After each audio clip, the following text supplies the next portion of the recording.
Here's my take on feminine and masculine energy and how it relates to manifestation. And it's important to realize that you need both in order to be truly, truly healthy. And I also like to see this and think of it as you aligning your parts of you that is loving and you aligning the parts of you that is protecting. Because we all know if our protective defense mechanisms like rise up and just control our life, then we're mostly operating from the masculine, which means we are going to approach life with a very rigid and stiff point of view, a very rigid and stiff lens, trying to brute force our way through the world and control everything and make sure nothing goes wrong and make sure we're always in power. While the feminine, it's more easygoing, flowing, trusting, surrender. So both of them are actually very important because without the masculine, the feminine doesn't feel safe and protected enough to flow, to surrender. But without the feminine, the masculine is just a rigid, rough shell, not even full of life force energy, anything like that.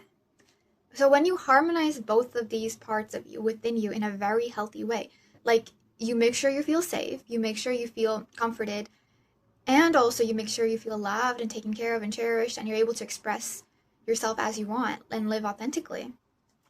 This is like the recipe to just live an incredible good life in the present moment and relax. And this is the energy that gives you self-source fulfillment. This energy will actually just fulfill you the most because a lot of people, what they do is they rely on romantic partners again to give them the energy that they're lacking within them. Like, for example, if a feminine woman has not developed her masculine properly, she is going to desperately crave and be super needy and clingy for masculine men to help her balance it out. And that masculine man might, in return, if he's also having a very underdeveloped feminine, will be needing the feminine woman to help him feel vulnerable, to help him feel like he can just let go and feel emotionally safe. So it creates this very codependent relationship where both people are extremely needy and they're not fulfilled unless they're in the partnership, which is not what a healthy partnership looks like. That is very unhealthy and toxic.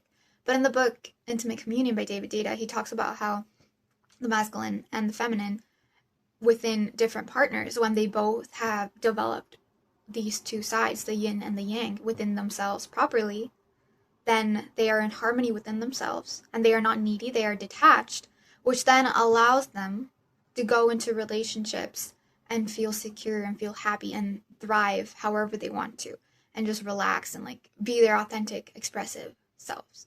So if you want to learn more, of course, I have a video on balancing your masculine and your feminine energies, which I will link below, your yin and your yang.